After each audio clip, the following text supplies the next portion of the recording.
As if that wasn't enough, ladies and gentlemen, we come to item number 1 on our countdown of the year's most undercovered Vatican stories, and that is the mounting crisis in Catholic-Jewish relations.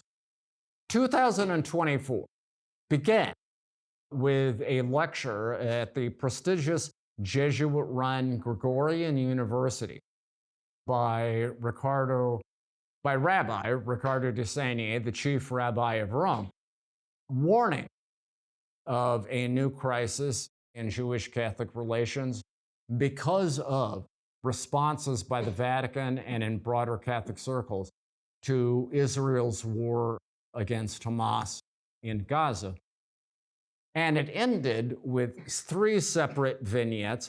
One was a furor set off by scenes of Pope Francis in his wheelchair, gazing upon a nativity set in which the baby Jesus was resting upon a keffiyeh, a black and white checkered keffiyeh, which is the symbol of Palestinian resistance.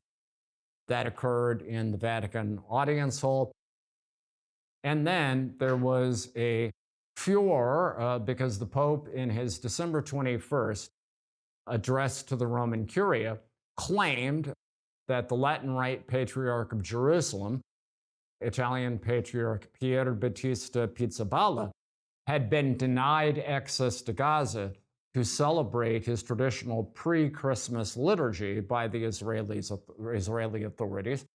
The Israeli embassy to the Holy See immediately, like minutes later, posted a statement claiming this was a complete falsehood. And in point of fact, the very next day, Pizzaballa and his delegation was in Gaza, as had been previously scheduled, carrying out the religious rituals, delivering aid, and so on. The other element of that December 21st address to the Curia was Pope Francis saying that also the day before, that children had died because of airstrikes in Gaza, and that the death of children was not war, it was cruelty. This, of course, outraged many Israelis and many Jewish leaders, because the suggestion appeared to have been that the Israelis had intentionally targeted these children. The Israeli Foreign Ministry put out a lengthy statement saying this wasn't true, and ending with basically saying, enough with the double standards, enough with holding Israel accountable, not Hamas.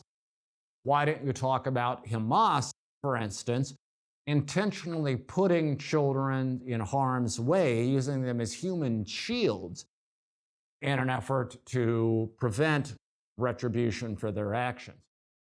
So those are the issues that occurred towards the end of the year. Now, since then, there have been other flashpoints. Really quickly, too, on December 24th, when I emphasize December 24th, Christmas Eve, when Catholic clergy typically have other things to do, the Israeli Foreign Ministry summoned the Vatican's ambassador in Italy to hear what the Israeli described not as a reprimand, but as serious disagreement with what the Pope had said about Gaza. And then flash forward 10 days later to January 4th, when the Pope received in audience an Iranian rector of a university. And according to a story afterwards on Iran's state-sponsored news agency, he told that rector that, hey, we don't have any problem with the Jews.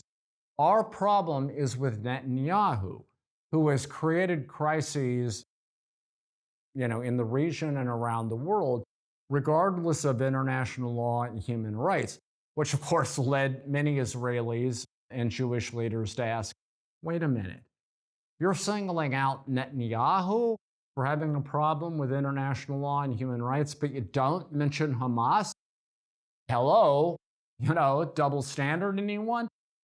So all of this has led to a situation in which, if enough attention wasn't paid to Jewish-Catholic relations in 2024, it will have to be paid to Jewish-Catholic relations in 2025, because if we don't, the risk is there's not going to be any relation left to talk about.